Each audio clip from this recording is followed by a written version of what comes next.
The evening of 13th December 2018. A floodgate collapses at a major dam on the upper Tigris River. The dam is just upstream of Turkey's largest predominantly Kurdish city, Amed. The floodwaters begin to progress downstream towards central Amed. The city's riverside neighborhoods are few but populous. Most are self-built. The one you can now hear hosts around 10,000 people in 1,000 homes. Residents have heard of the coming flood and are now rushing to protect themselves. Some are relocating to elsewhere in the city where friends and relatives live. Others are lighting up bonfires to keep warm into the morning as they guard their homes against the threat of looting. Still others scramble to secure their subsistence gardens located directly on the riverbank. There's much panic and improvisation because floods don't happen often here. Why then is this riverbank community facing the threat of flooding now? Who or what is responsible for it? You're listening to Material Crimes.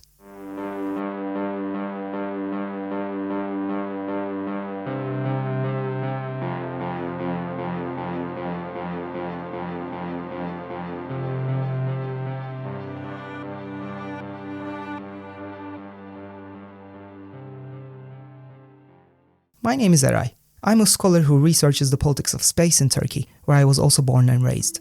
Amed is among the places where I've worked the most. The city is located on a plateau overlooking the Tigris River, about 60 kilometers downstream of the headwaters. Together with the Euphrates, the Tigris covers the area historically known as Mesopotamia, the region that stretches from the easternmost shores of the Mediterranean Sea and western borders of modern-day Iran. The Turkish state calls Amed Diyarbakır, and the region around it, southeastern Anatolia. Names invented in the 1930s and 1940s, southeastern Anatolia being a German invention. These colonial names followed on from physical interventions into this region's landscape. In the mid-19th century, Britain began meddling with Mesopotamia to carve out alternative routes to India and combat French and Russian interests in the region. Later on in the century, Britain used commercial steamship companies for reconnaissance along the Tigris. Then came new borders drawn during and after World War I. In 1916, France and Britain ratified what has since been called the Sykes-Picot Agreement after the state officials that co-authored it. The agreement laid the groundwork for the nation-state borders that remain in place today between Turkey, Iraq and Syria, while denying the Kurds a state. Today, many Kurds in Turkey consider Amed the capital of northern Kurdistan, 1/4 of a national homeland split by colonial borders. Like any other colonial construct, southeastern Anatolia too needs reproducing at every turn. Listen to how Turkish state TV reported from the scene of the collapsed floodgate in December 2018. Due to downpours in southeastern Anatolia, water levels in dams increased. To protect the dams, the authorities began to discharge some of the water. Yesterday, when such discharge activity was taking place at the Tigris Dam in Diyarbakır, the force of the water caused one of the floodgates to collapse. Water started flowing downstream without control, and it's still flowing. But all protective measures have been taken, and there are no casualties. An accident without casualties, caused simply by the force of the water. In so-called southeastern Anatolia, there's always more to such incidents than this kind of technical and sterile language suggests. Who then was responsible for this flood, if not just vigorous waters? And who are the casualties, if there aren't none? I come from around Istanbul, hundreds of kilometers away from Amed. My first encounter with Amed was in 2011 when I visited the city for my PhD research. Contacts I made at the time led to new acquaintances and eventually to collaborations that are still ongoing. In 2018, the local branch of the Chamber of Architects invited me to coordinate an open summer school on urban and environmental politics. I spent the better part of 2019 in Amed coordinating a series of public workshops on the topic, as well as the summer school. One was a workshop I led together with Berivan Arslan, a landscape technician who lives in the riverside neighborhood where this episode began. Here's Berivan recounting the flood of December 2018.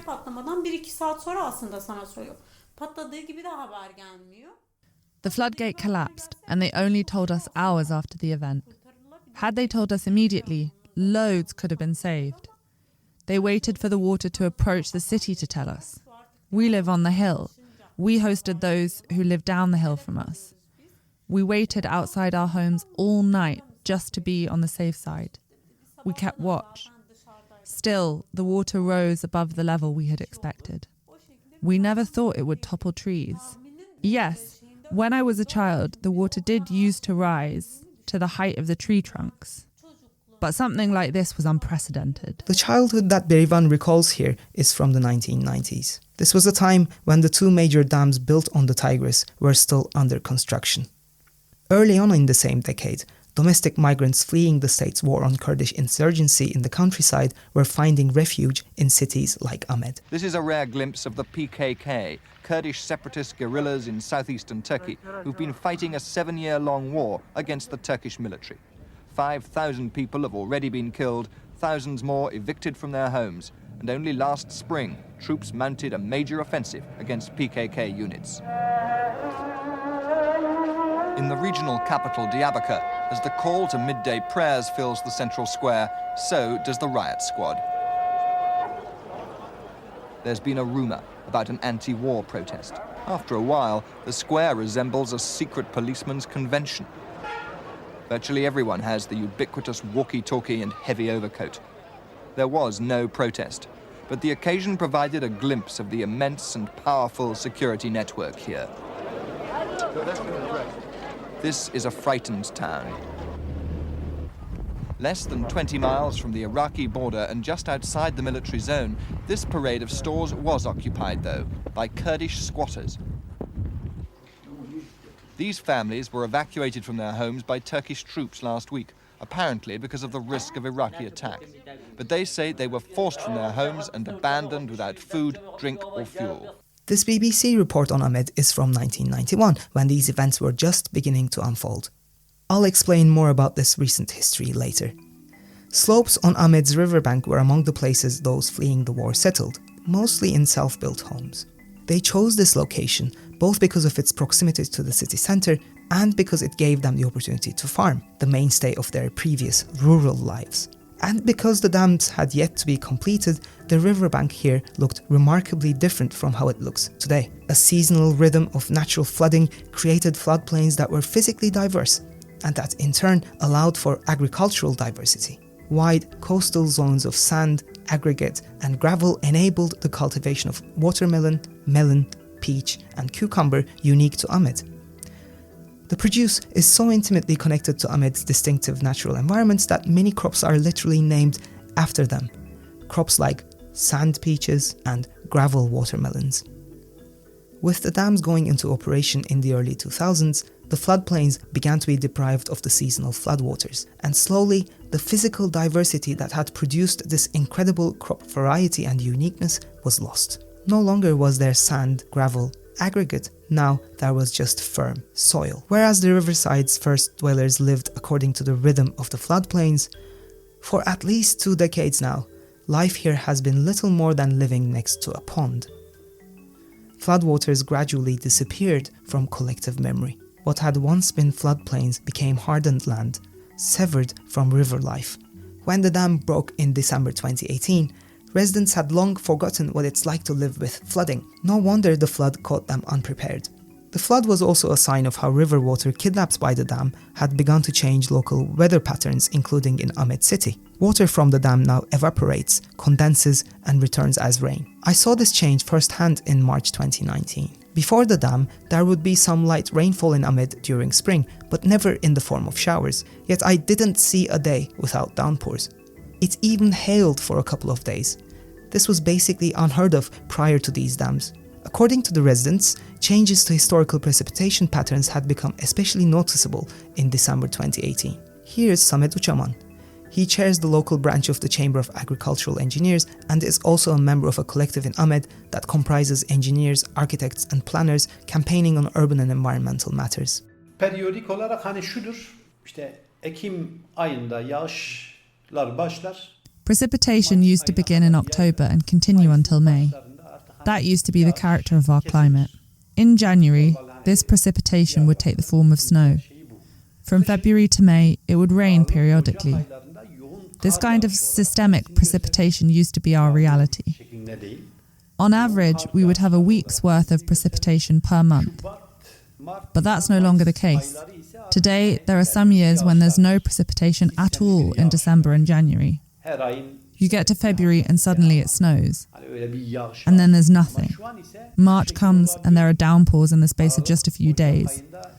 And in other years, December comes with downpours, but February and March go by rainless. Then there's excessive rain through May into late June. That's the climate crisis we're facing right now. There's no schedule to it. You don't know what to expect. Dams have a really damaging impact on the precipitation regime. They impact not only the spaces they occupy, but also the climate of much wider areas. Among the dams Samed mentions is the one whose floodgate collapsed in December 2018.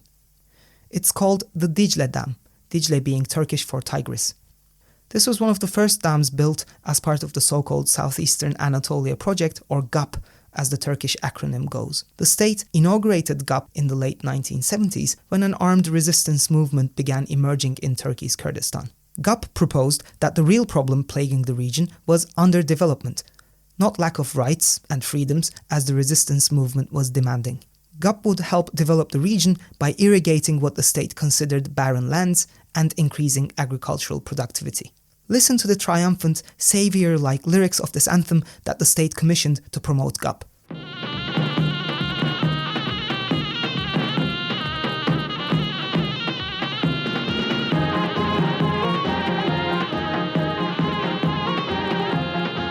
Milletin gücüdür, tam yüzyıllık düşüdür. Bereketin dönüşü, yoksulluğun göçüdür. Bereketin dönüşü, yoksulluğun göçüdür. Yüz sevdanın adı GAP, adı GAP.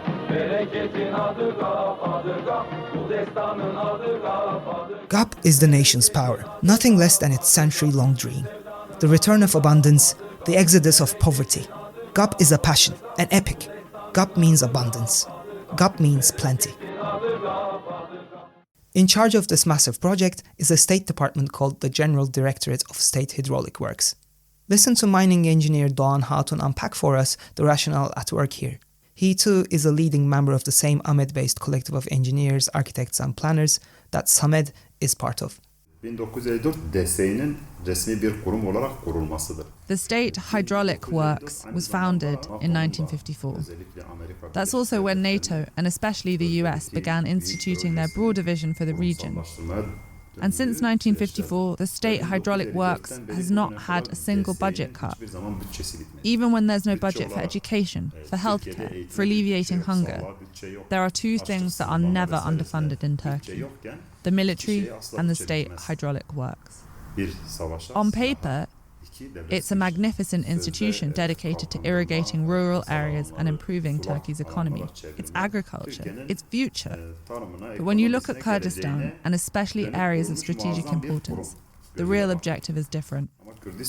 The dams on the Tigris, the Euphrates, and their tributaries show that the main objective is to govern water politics in the entire Middle East, all the way down to the Gulf. To put Turkey in a position where it can discipline Syria, Iraq, and Iran. This is war. It's power. It is to say, if you do not submit to NATO, we will dry you up.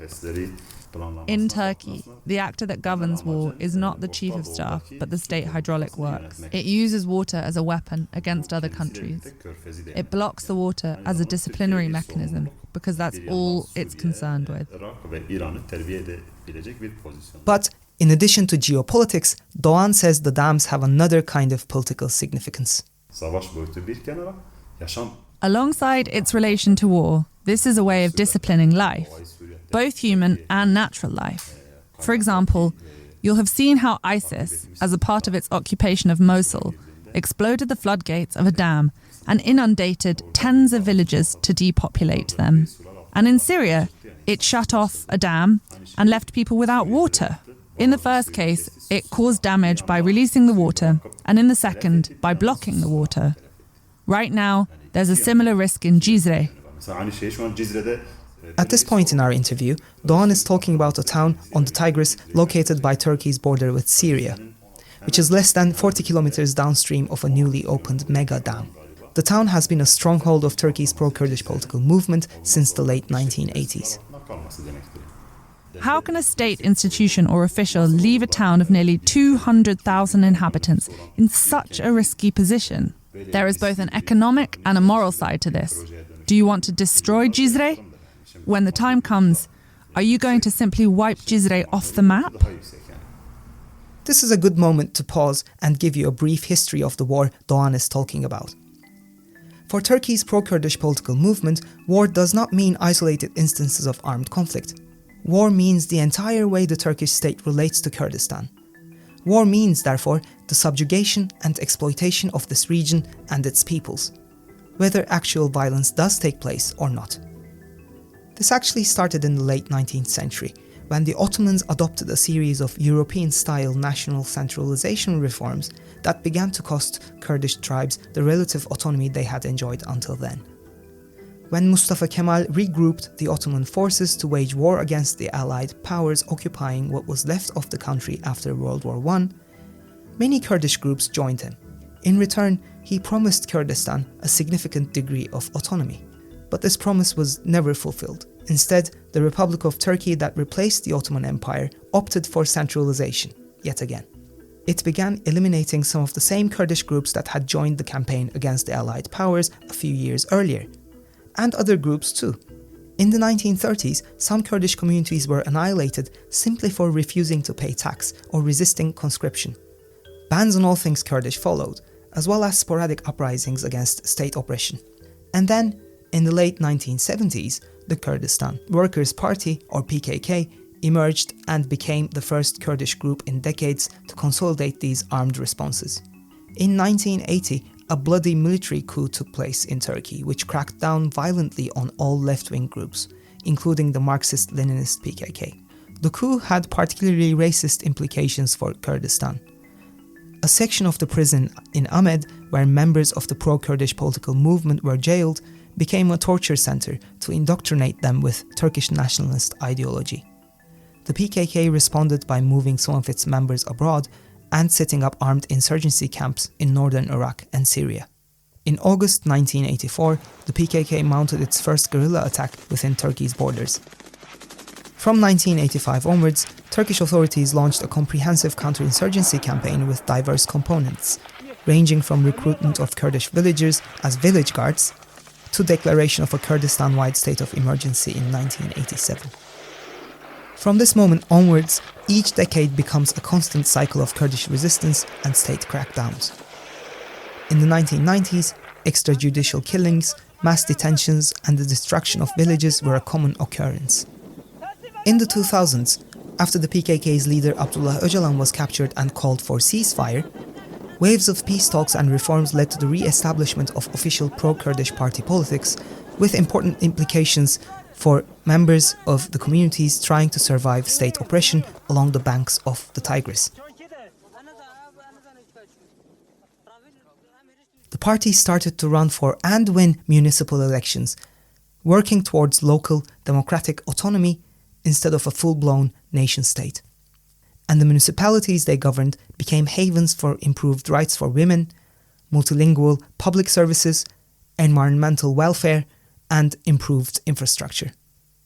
But in 2011, the peace talks stalled, leading to a new cycle of guerrilla attacks and military responses, punctuated by short-lived ceasefires and attempts at peace. In 2015, a new episode of all-out war broke out across the region. The Kurdish city in southeast Turkey has seen the worst fighting in decades. In the last few weeks alone, more than 170 civilians are reported to have been killed here and elsewhere in the region in violence between the Turkish army and irregular Kurdish forces. Throughout 2016, the state used wartime emergency powers to declare curfews in Kurdish towns and cities, raze to the ground sites where fighting took place, and expel thousands of municipal workers and public officers deemed to be PKK sympathizers. It is the civilian population that bears the brunt, and more people are fleeing the areas where the fighting is going on. Behind these barriers, a civil war is taking place while the world looks the other way. Just a year ago there was hope for a lasting peace settlement. Now the Turkish government seems to want to solve the Kurdish conflict militarily rather than politically. a strategy that has shown little signs of success for the past 35 years. Since then, hundreds of Kurdish and pro-Kurdish politicians, journalists, academics and activists have been imprisoned. Although the state of emergency was lifted in July 2018, several of the measures then implemented against the Kurds remain in force as I speak, including the imprisonment of pro-Kurdish activists and politicians and the displacement of locals. Amidst all the violent political oppression sanctioned by emergency rule, in 2016, the Turkish state did something that would have serious consequences for Ahmed's infrastructure and natural environment. It used emergency powers to commandeer the municipal governments run by Kurdish politicians, replacing democratically elected Kurdish mayors with unelected bureaucrats appointed centrally by the Turkish government. Despite such warnings, the co-mayors of Diyarbakir were arrested this week on charges of supporting terrorism. But government officials insist there's no need to win over the people. There is a high percentage of support for our work by ordinary citizens. There is no resistance on their part. The terrorists are the only ones who do not want our work to be carried forward. Özkan is promising a major restoration program to revitalize tourism, devastated by months of fighting between the government and Kurdish rebels in the Sur municipality. This reporting is from when the municipalities were first confiscated by the central government, including commentary from a centrally appointed mayor. Doesn't the Turkish appointed mayor's emphasis on economic revitalization sound a lot like the Southeastern Anatolia project or GAP's rhetoric of economic development? Which takes us back to the dam that Doğan was talking about, and the feeling that the dams have a more sinister purpose. Let's return to him. Oradan enerji üretmek istiyorsun. They say they will use the dam to produce energy. Let them come out and declare exactly how productive the Dicle Dam has been. Let them spell out the amount of electricity now being produced in comparison with what they promised when they broke ground for the dam. Is Turkey in profit or in deficit here? Devegecedi Dam, for example, has dried up. Here, Doğan is giving the example of another dam on a tributary of the Tigris, which was built in the late 2000s. See? 2 decades have barely passed and the dam has dried up. The flood of December 2018 really proves Doğan's charge that dams in Kurdistan are about much more than just agricultural productivity. Assume you take the state at its word and accept that the dams are aimed at economic development. Wouldn't you then at the very least expect standard procedures to be in place against breakdown? But no such procedures were to be found on the night that the floodgate collapsed. Doğan and Samed were there together with members of their collective of engineers, planners and architects. As soon as the collective caught wind of the incident, they first called up their colleagues downstream all the way to the Syria border.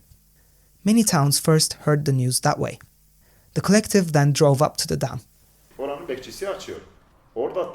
The person who operated the floodgate on the night was a security guard. No technicians were present. The experts who could calculate water pressure and anticipate potential failures were not there. They phone the security guards. He presses a button. It doesn't work as intended because there's heavy pressure. They instruct him to use a different method, and then the floodgate collapses. It's all entrusted to a security guard, not technicians. At that point, meteorology had already released warnings because showers had not stopped for a week. All would have been well if they had listened to these warnings. How come there are no technicians on site at a time of downpours? It's a situation that requires round-the-clock presence. Unusually heavy precipitation means red alert because there is risk. It means that the life of thousands relies on technical expertise. Where were the technicians? What is the shelf life of these floodgates? How often are they expected? Such questions remain unanswered. After all, these kinds of equipment are prone to wear and tear. That you have manufactured a floodgate does not mean that you can use it forever. They then brought another floodgate on day 4 or 5. Note that this is happening days after the incident. They brought it from another dam. Hold on, we said. This dam should have had a spare floodgate. Where was it? The spare floodgate, it turns out, was sent to the Silvan Dam, which was then still under construction. Why is the spare floodgate of an aging dam at risk of breakdown being sent to a dam that has not yet fully entered into operation? The State Hydraulic Works is still refusing to answer this question. This new dam Doğan is talking about is really significant. The dam was allegedly planned and constructed specifically to serve fracking, an extractive technology that is extremely water intensive. Here's Doğan walking me through how this technology works. Water is the sharpest knife on earth. Using pressurized water, you can cut anything.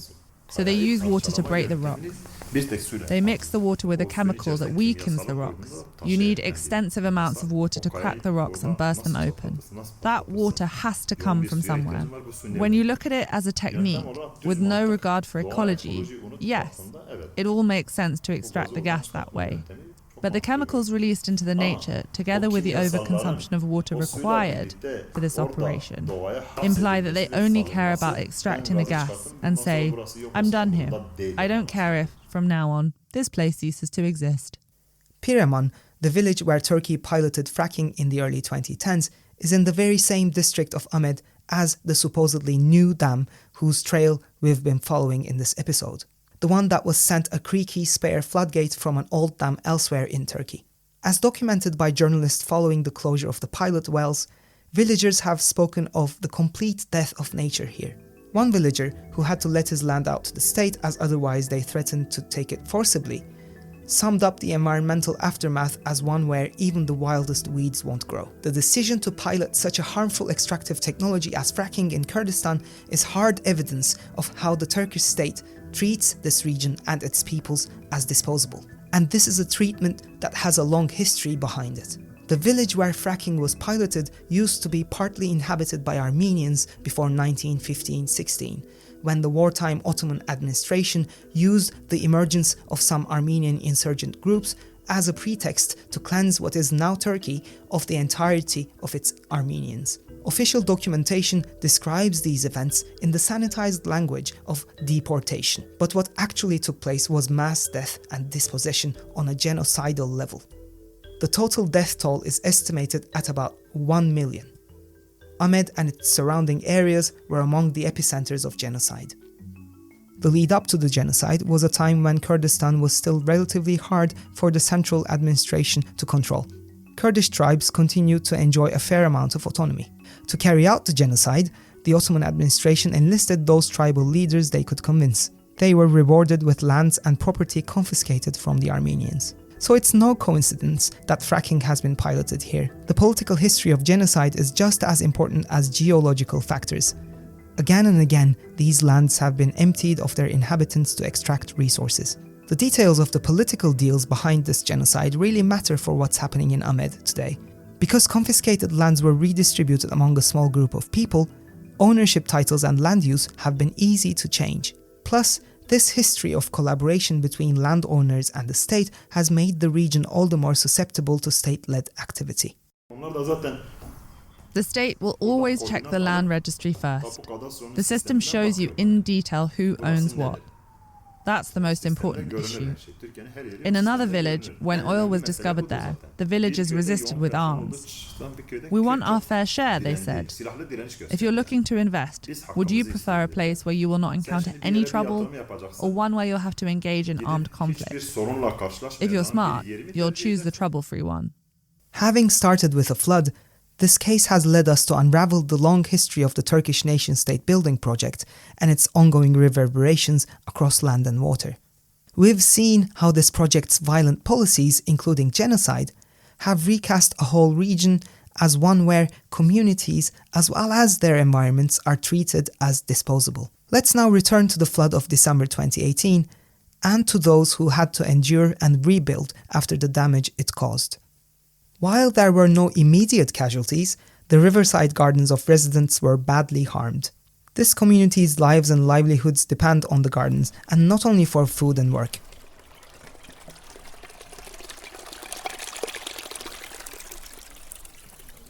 Right now, you're hearing Berivan and I walk through the gardens in her riverside neighborhood.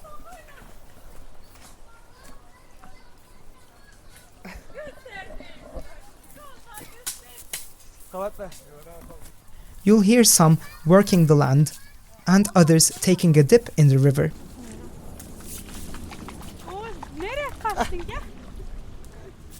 Here's a bit of absolutely hilarious banter between Berivan and her neighbors as they're cleaning the weeds in their garden.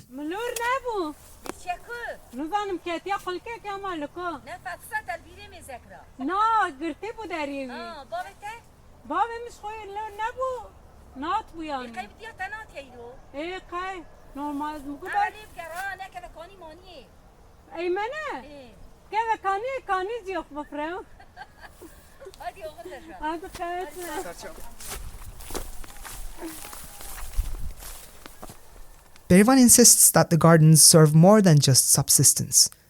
They are for relaxing, for communing with one another and the environment, for simply leading a rich and fulfilled life. A life that's really worth living. During the pandemic, when everyone was in lockdown, we were in one of our gardens. In a sense, the pandemic was our best year ever.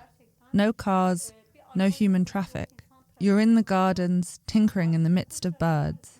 None of us had COVID even. So the gardens are also great for our health.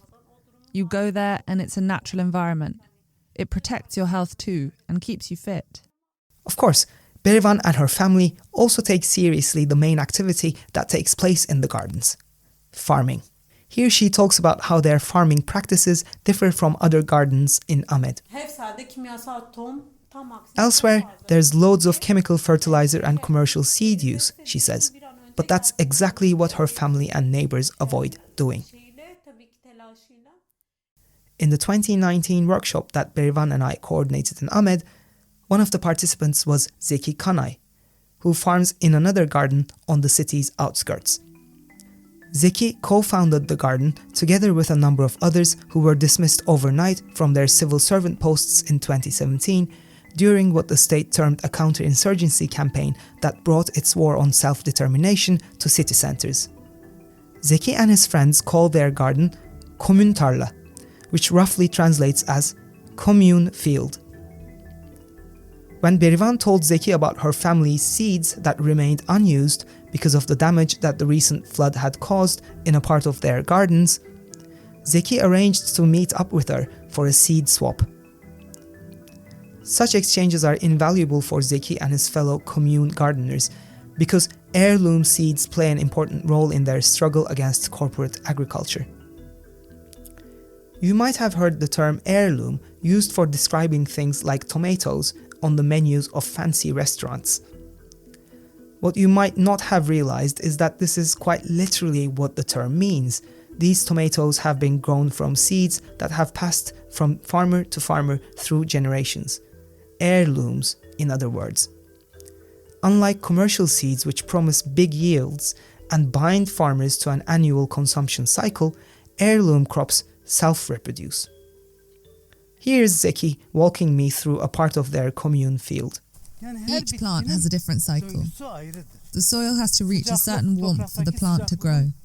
For example, this year we've planted tomatoes here. Next year we have to change. Tomatoes absorb loads of calcium from the soil. After a year's worth of absorption, they will not grow well in year 2 because there won't be enough calcium left. That means it's time to change by planting eggplants or peppers, for example. And that's just a glimpse of how farming at the commune field goes way beyond the kind now labelled as green. Their holistic approach challenges all forms of corporate agriculture, including supposedly eco-friendly ones. Alongside insisting on ancestral seeds and refusing monocropping, they also distribute their produce in a socially just way by prioritizing the disadvantaged. These choices do not simply aim to satisfy organic standards. They are a direct challenge to the racism, exploitation, resource extraction, and unfair wealth distributions stamped across global ecological and agricultural industries and practices. Here's Zeki once again. The global order is trying to undermine smallholders. Combined with climate change, farming is meant to be impossible for smallholders. Up until 2013, in a friend's village, they were able to dry farm 4 different kinds of watermelon. He bought us the seed. They were able to grow up to 20 kilograms per watermelon with no water at all. Once I received the seeds, I planted them. But I made no progress. The following year, I watered them a little bit, again without success. The year after, though, I was able to obtain up to 8 to 9 kilograms and achieve a standard in taste as well. So you need to persevere. Plus, there's a lot of unknowns about the original situation. How deep did they use to plant? What kind of soil did they have? How did they prepare the soil? Did they use animal manure fertilizer? And how much did they use? Figuring these factors out requires perseverance. Getting to know the seed, its language, its identity, requires engaging with it for several years. One should blend the seed with soil and labour. That's the process we're currently in, the process of blending. Sometimes there's success, sometimes not. The truth is, we're trying to resist. What was really striking is that I could actually hear the resistance Zeki speaks of in the sounds I encountered during my visit to their commune field. As you can hear in this recording I took, while Zeki checks up on his crops, a wind bell chimes pleasantly.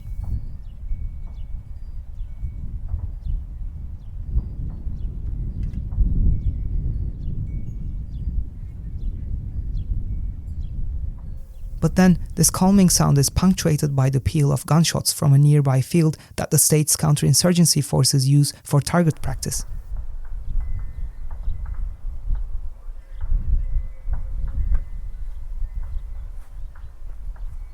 So it's not just the slow degradation of their natural environments and the weaponization of water that the likes of Zeki, Berivan and their fellow smallholders are up against. It's also the very real, very tangible violence of war that they have to face every single day. This episode opened with a case of a flood that the Turkish state called an accident without casualties.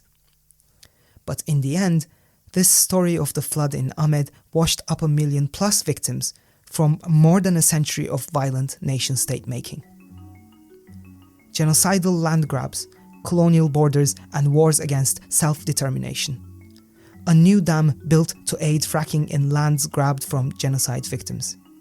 The spare floodgate of an aging dam sent to speed up the construction. Unseasonal downpours, themselves caused by the climatic impact of the dams. The aging dam bursting open. No emergency planning, no spares, no staff, nothing to stop the flood waters hurtling downstream. And so, as we have heard, this flood, a century or more in the making, laid waste to riverbank gardens that are the lifeblood of a community who have already fled a countryside ravaged in the name of national security. The story this episode has traced is therefore really the story of the ongoing attempt to discipline a whole region, to make its peoples and its environments ever more disposable by reshaping land and water both above and below the ground, rivers, rocks, gases, seeds, and crops.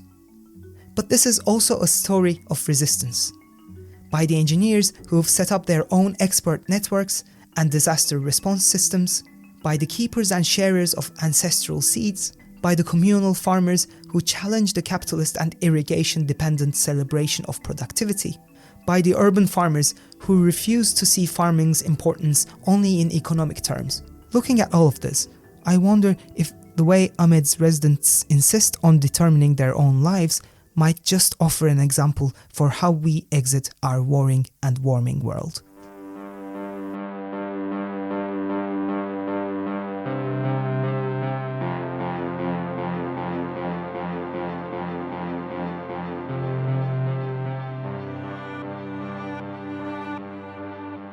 Welcome to this reflection with the incredible Eray Çaylı, activist, scholar, and creator of this episode. I am Dr. Maya Holterman-Entwistle. I am here with my amazing, inimitable material crimes co-conspirator, Dr. Shari Plonsky. Hello. Eray, listening to this episode, I was really struck by what an amazing and painstaking and sensitive job you do of showing how what on the surface feels like or reads like a story of just simple technical infrastructural breakdown is really a story about the colonial violence of the Turkish state. And you show us how this colonialism is both a colonialism in respect of people, but also in respect of ecologies. You show so sensitively the ways that this infrastructural project is also one of treating certain people and certain things as both disposable and threatening. Really wanted to ask you a little bit more about you and your life and what brought you to tell this story. Thank you. First of all, thank you so much for the opportunity to take part in this fantastic series. And it's really timely, I think, as well, the focus that you have on infrastructure and violence. And can I also thank Surviving Society? I've really been a long-time admirer. I've been really following with fascination the work they've been doing. How I've actually come to work on this topic is really, or was at the outset, as the ordinary kind of scholar, the researcher. I've got no connection whatsoever to Kurdistan, personally speaking. But I first went there for my PhD, which was on a different topic. It wasn't on infrastructural violence. It was on violence, but it wasn't on ecology. It was on spatial violence and sites of kind of state violence and commemoration. And one of the kind of sites was the Diyarbakir prison. It's a long story, but to cut it short, I went there first in 2011 to kind of look into this site and all the activism that was revolving around it. But soon after I went there, I got to know people, and I actually kind of developed all these relationships that proved to be long-lasting, and they actually turned out to be also much more than just this kind of interlocutor to researcher relationship. I actually started working with people, collaborating with them. I realized that there was a certain kind of set of things, a series of types of expertise that I could contribute to whatever was happening on the ground. And that's how increasingly throughout the 2010s, I really came to see the city of Amed, which is the Kurdish name for what is officially called Diyarbakir, as not just a field site as such, but a city that I have a certain kind of fidelity to, or a commitment to. I mean, that really comes across loud and clear in the episode. It's a very human story. I think it's a very intimate story as well, and we get kind of introduced to this cast of characters, you know, like the little bit of banter that we hear between Berivan and her friend in the fields. One of the things that came out at me was the way in which water becomes a feature of the episode sonically and also politically. You say things like water as a weapon, but then also water becomes the kind of shifting background noise, first as a flood and later as a babbling brook. And it kind of takes on this character in the episode that I would love you to talk a bit more about, especially since we just like sonically shift gears so much when we come to the communal gardens and kind of travel with the communities who are farming there and producing a kind of resurgent ecology in response to that violence of things like a flood. So yeah, and the state, I guess. So I would love to hear more about that. That's an excellent question. So, I mean, water and its role in this region is quite specific.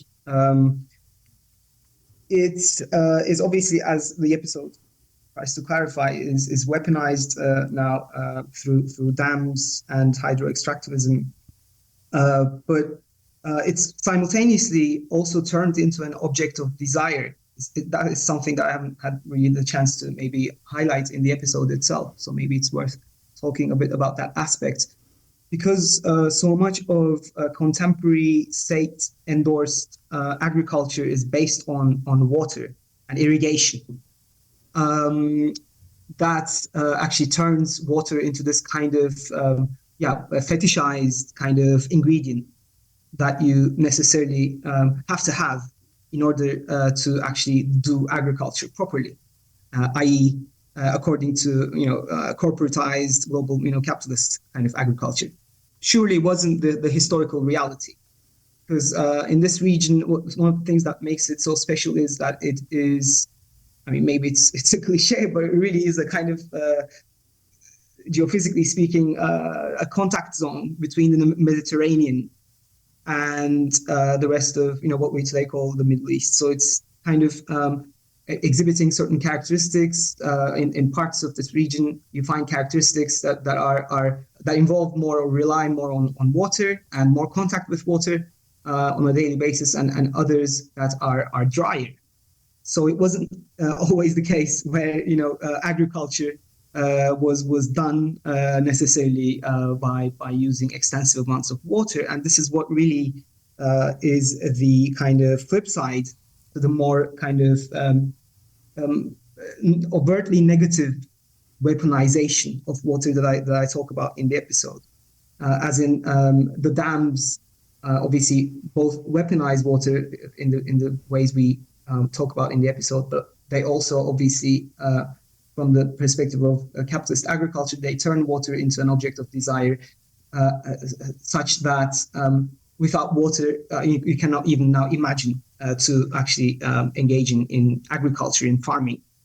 The particular kind of stretch of the Tigris where I made these field recordings, water is very, very, quite present, and perhaps there it was kind of more so the case in the past. But there would be other places where agriculture will historically have been done in the way of dry agriculture, what we call dry agriculture, and water would not really be in the kind of lives of people that it is in along the kind of banks of the Tigris.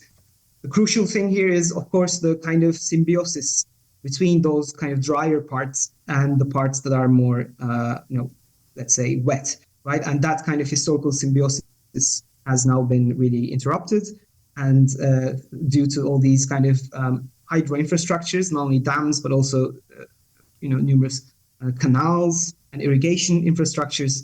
The idea is to kind of bring water everywhere across this region to get it to kind of develop in a kind of capitalist and, shall we say, colonial sense.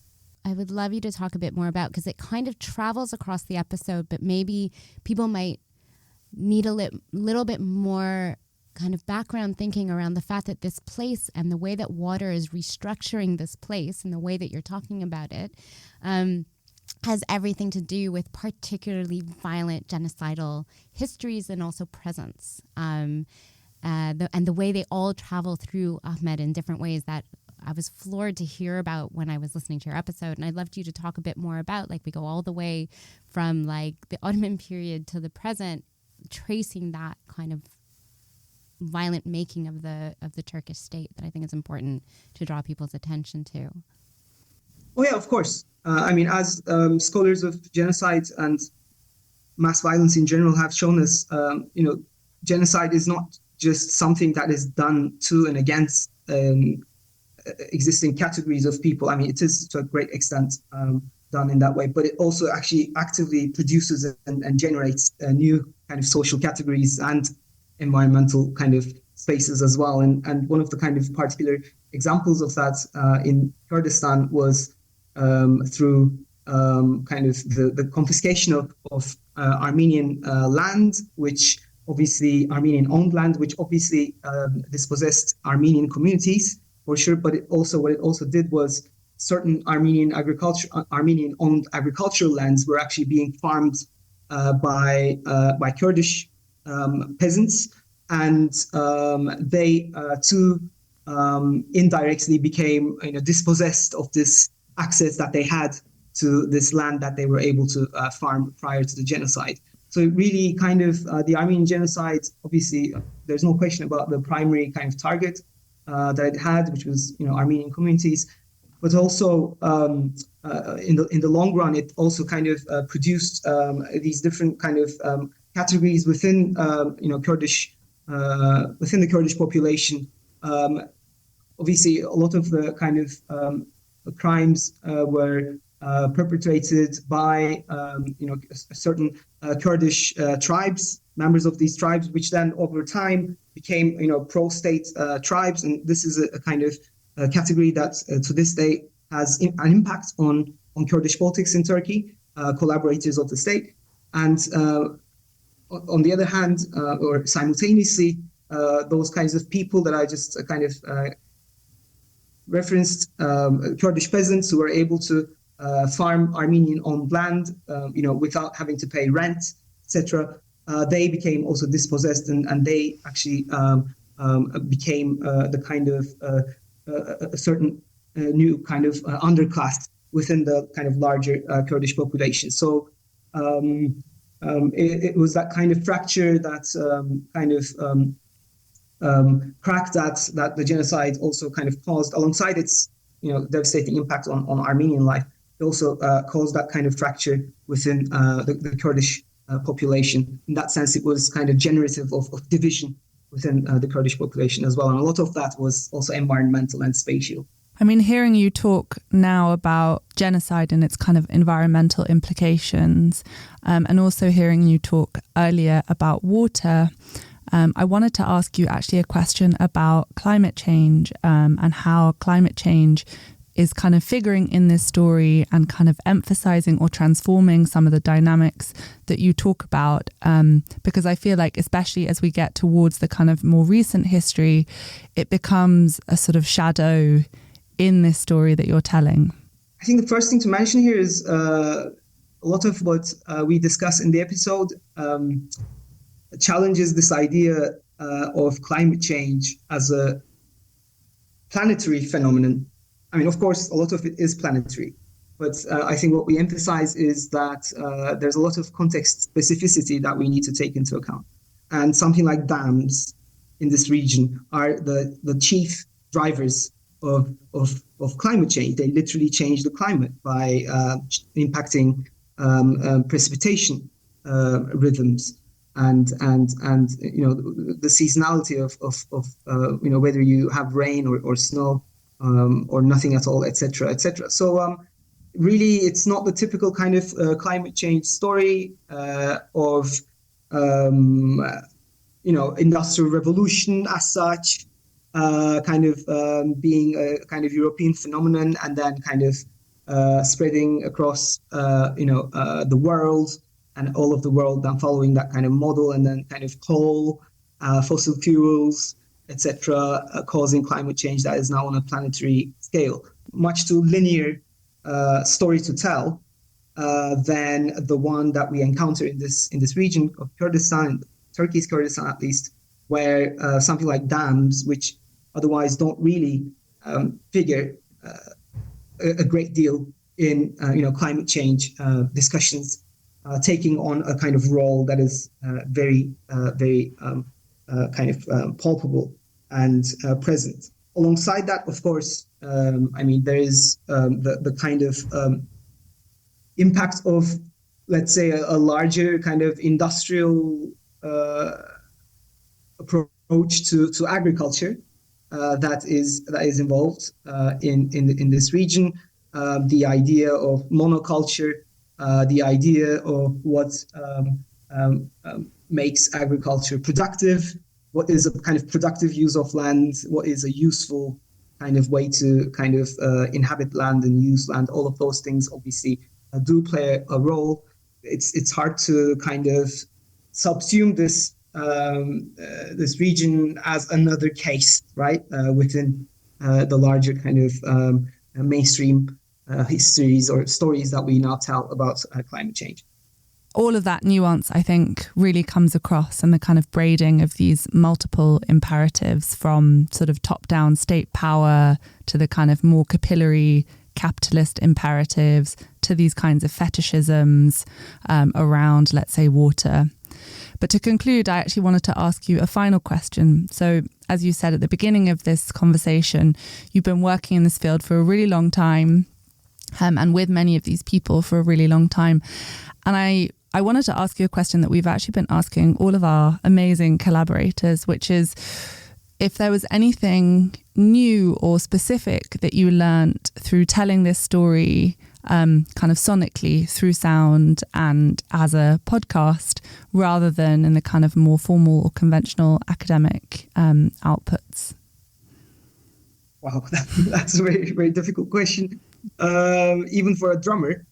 Oh, good to learn you're a drummer. Now when we need music, we know who to call.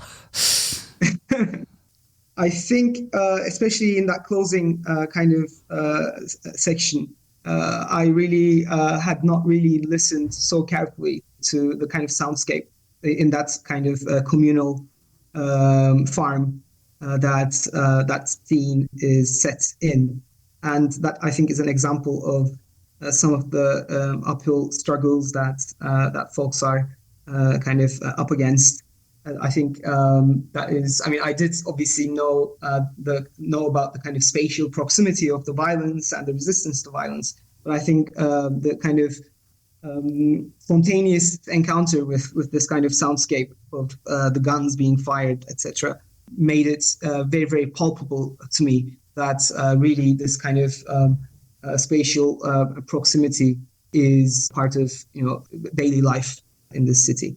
So I think that's one concrete example that I can give. Otherwise, I, as perhaps many other people, hate listening to my own voice. That's definitely something that I didn't really enjoy. For me, I really loved the way that my collaborators talk about the kinds of issues that they do talk about, some of the kind of things that are not necessarily about the kind of pragmatics or the kind of more practical issues or kind of linear kind of one-liner answers that we can give to questions, but really the kind of vibe, the feel, the kind of affect, the emotion, the medium of sound is able to capture. The kind of banter that you mentioned really comes across, I think, through this kind of sonic medium, which is really a way for us to understand the environment, ecology, as something that is not just about these kind of overtly political systemic questions of the economy, of survival, subsistence, etc.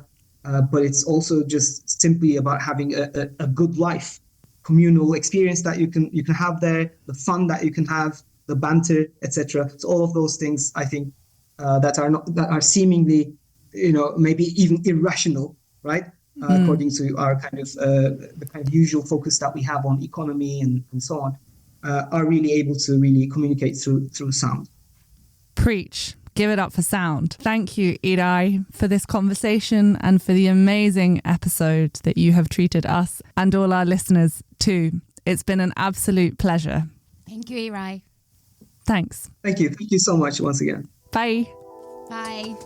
Thank you for listening to Surviving Society. To support our work, you can rate, review and subscribe. To host or produce a series of Surviving Society, get in touch with us via Twitter or Instagram.